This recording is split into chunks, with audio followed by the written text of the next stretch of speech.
Olá, Caveira, concurseiro do meu estado de Roraima, estamos de volta aqui, ó, para a gente concluir aí os direitos e garantias fundamentais lá do artigo 5º, lá do título 2 da Constituição. Estamos aqui ainda no artigo 5º e essa sexta aula a gente vai falar do inciso 51 ao inciso 60. Então nós estamos fazendo aqui nem o Jack, estamos indo por parte, para você estudar com muita calma. Lembrando, pessoal, metade das questões da prova de direito constitucional é em cima do artigo 5º. E por que, professor? Por que a metade é em cima do artigo 5º? Porque lá você tem os princípios constitucional do direito penal, da execução penal, do processo penal, tá? Então é muito conteúdo, ela é fundamental para a aprovação dos senhores aí, que está visando um cargo aí na carreira policial, tribunais, entre outros. Direito constitucional é a base de todo o ordenamento jurídico e com certeza vai vir na sua prova o artigo 5º. Então vamos lá comigo, Reginaldo, bota em tela aí para nós o inciso 51, para a gente fazer a leitura junto aí com o Caveira, tá? Vamos lá, meu Caveira, o que que fala? Nenhum brasileiro será extraditado, salvo naturalizado, em caso de crime comum praticado antes da naturalização, ou de comprovado envolvimento em tráfico ilícito de entorpecente e drogas afim, na forma da lei, né? Então vamos lá, comigo aqui, Reginaldo. O que está falando no inciso 51? Aqui está falando da extradição. Qual é a regra? Né? A regra é que nenhum brasileiro nato será extraditado. Ah, teve polêmica ano retrasado, aquela mulher que matou o marido nos Estados Unidos, né? Depois veio aqui, fugiu para o Brasil, aí o STF autorizou a extradição dela. Ele autorizou a extradição de uma americana. Ah, mas ela nasceu no Brasil, professor. Qual é a hipótese de perda de nacionalidade, senhores? A hipótese de perda de nacionalidade é quando a pessoa renuncia à sua nacionalidade. E o que ela tinha feito? Ela tinha renunciado à nacionalidade dela, casado com um americano e tinha conseguido a nacionalidade americana. Matou o marido, voltou para o Brasil. E aí, com essa hipótese aqui, que ela não seria extraditada. E ela foi extraditada porque ela já não era mais brasileira. Agora, a exceção é o brasileiro naturalizado. Por isso que isso aqui é um assunto muito cobrado em prova. Quando é que o brasileiro nato é extraditado? Bom, ele é extraditado se ele estiver em outro país e o Brasil pedir para ele vir para cá. É só essa hipótese.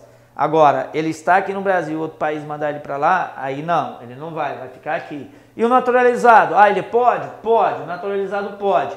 Tem duas situações que ele pode. Ele pode ser extraditado se ele cometeu o crime comum antes da naturalização, né? Ele tem aqueles requisitos lá que a gente vai ver daqui a pouco, né, no artigo lá no assunto da nacionalidade. Então, se ele cometeu o crime comum antes da naturalização, ele perde a nacionalidade brasileira de naturalizado e será extraditado. Agora, se o crime for de drogas, né, de drogas ou afins, pode ser cometido o crime antes ou depois da naturalização. Agora, se ele cometeu o crime comum depois da naturalização, ele não será mais extraditado. Após a naturalização, somente se for crime de drogas, de substâncias ilícitas, ok? Fica a dica aí para vocês, antes e depois. Antes, crime comum, evidentemente o de droga também estaria aqui.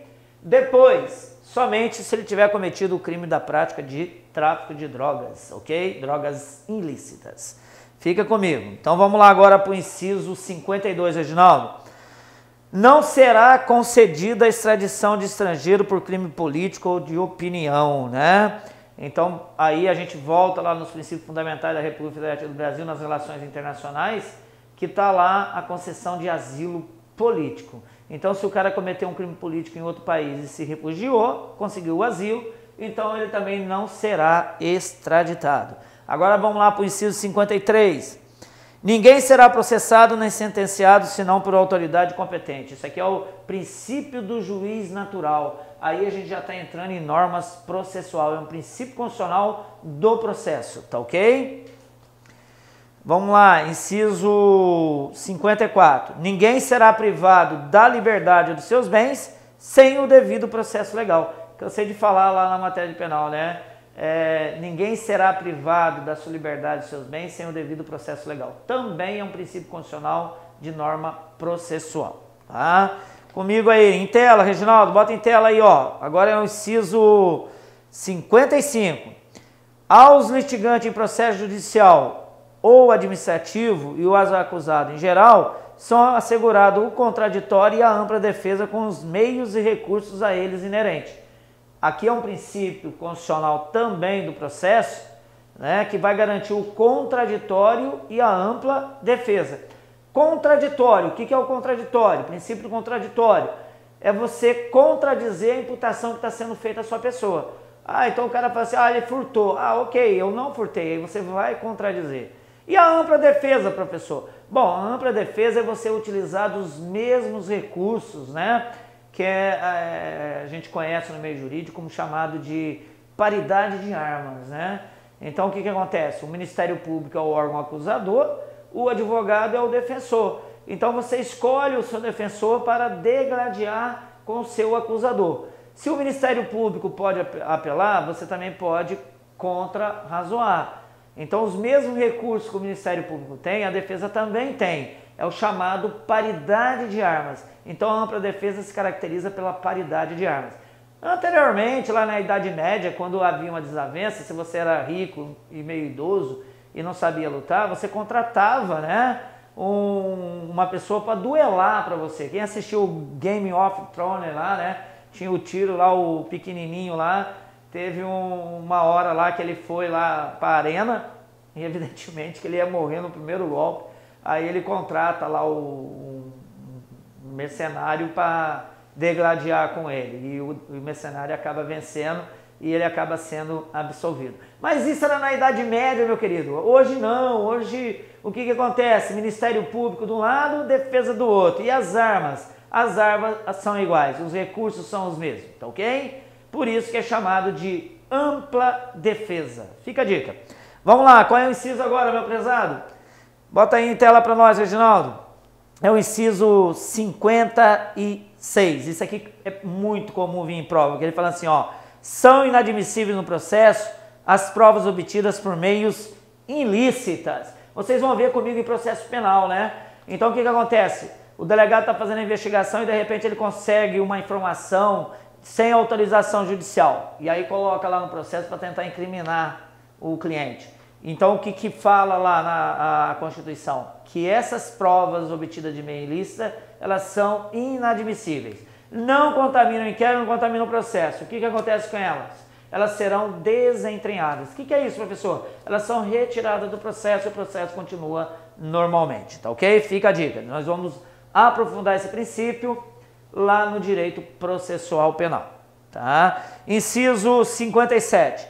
Ninguém será considerado culpado até o trânsito em julgado da sentença penal condenatória. Esse é o princípio da presunção de inocência.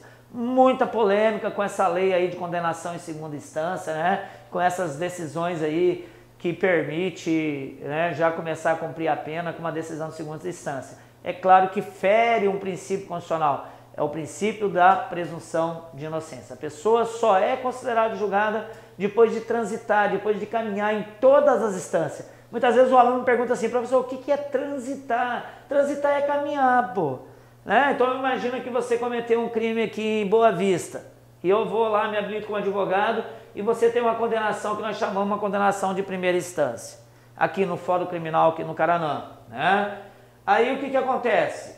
A gente perde, aí eu vou apelar, eu vou usar os recursos inerentes, cabíveis. Eu apelo para o juiz? Não, eu apelo para o TJ.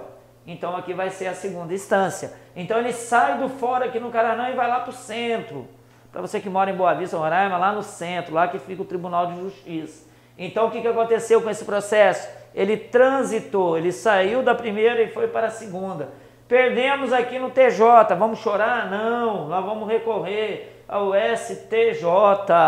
Aí nós vamos sair aqui do centro de Boa Vista e vamos transitar esse processo lá para Brasília, lá perto do Palácio do Buritis, né? Lá perto do governador do Distrito Federal, tá? O STJ tá lá, meu querido. Ok, pessoal, perdemos no STJ, vamos chorar? Não, nós vamos recorrer ao STF. Aí o processo vai sair do prédio do STJ e vai transitar para o prédio do STF. E o prédio do STF fica lá na esplanada do Ministério, né? Poder Executivo lá a casa do Bolsonaro, Poder Legislativo a casa de Chico, Messias e Pangaré do Lavrado e companhia, né? Congresso Nacional, e o STF, aquele prédio do ladinho ali, bacaninha, tá? Então o que acontece? Isso é chamado de transitar em julgado. O processo ele caminha, saiu aqui do Caranã, foi para o Centro Cívico, do Centro Cívico foi para Brasília, no prédio do STJ, depois desceu lá para a esplanada do Ministério, lá no STF. Muito fácil, transitar em julgado. E aqui é o fim, né? Por isso que o Lula ainda ele é inocente, né? Inocente, coitado, né? Um cara, um aleijado, como é que pode fazer isso com ele, tá? Então é inocente. Só chega ao fim quando for o fim. E o fim é lá no STF. Enquanto não acontecer isso, ele é considerado inocente.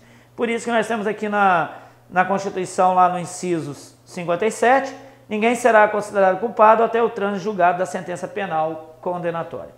E o 58, bota aí, Reginaldo, 58 para a turma. O civilmente identificado não será submetido à identificação criminal, salvo nas hipóteses previstas em lei. Então, fez uma abordagem, né? Ninguém é obrigado a estar portando documento. Já tive discussão com policiais aqui, né? A pessoa não é obrigada a estar portando o seu documento. Mas o que ela é obrigada a fazer? Ela é obrigada a dar sua qualificação, seu endereço, contato. Né? E se conseguir comprovar que ele é ele, não precisa ser conduzido para averiguação. Agora, se tiver dúvida em relação à identidade dele, né, aí pode ser conduzido. Aí ele será identificado criminalmente. Ok? Fica a dica.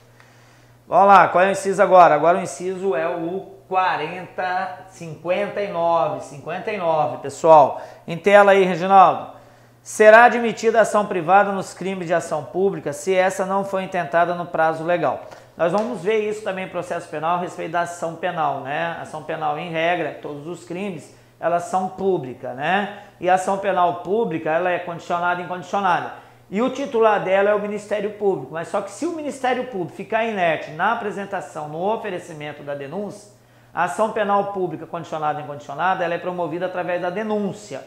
Mas se o Ministério Público ficar inerte com base no prazo legal do CPP, que em regra está solto, recebeu o relatório do inquérito, ele tem 15 dias para oferecer a denúncia. Está preso, recebeu o relatório do inquérito, ele tem 5 dias, ok? Se ele não oferecer, não promover a ação penal, a Constituição garante ao cidadão, né? Assim como a Constituição garante também, né? A Lei Processo Penal garante que a gente pode prender, qualquer um do povo pode prender quem está em flagrante delito, ela também dá um direito constitucional que se você sofrer uma ação penal e essa ação penal ela é pública, seja condicionada ou incondicionada, ela abre o direito para você substituir o Ministério Público. Então você vai poder oferecer uma ação penal privada subsidiária da pública, mas detalhe, sempre que o Ministério Público ficar inerte, tem que ter a inércia do Ministério Público. Se ele representar pelo arquivamento, ele não ficou inerte, ok? Fica a dica, continua com a gente aí, mas a gente vai se aprofundar esse assunto no processo penal. Agora lá, qual é o inciso que nós temos aí? Agora é o inciso 60, né? LX aí, tá? Vamos lá, em tela, pessoal. A lei só poderá restringir a publicidade dos atos processuais quando a defesa da intimidade ou o interesse social o exigirem, né? Então, o que acontece? Em regra, os processos são públicos, mas tem exceção. Qual é a exceção? É quando o juiz decreta o sigilo do processo, tá? Mas como advogado, por exemplo, quando o direito de família é sempre sigiloso. Crimes contra a liberdade sexual, o juiz decreta sigilo, tá? Isso é para proteger a sociedade, tá ok? Então, tá aí, terminamos a aula sexta, fomos até o inciso 60, mas não acabou não, vamos lá, continua aí na plataforma do Cataflix, você que é caveira, concurseiro e vai passar no seu concurso. Um abraço, tamo junto.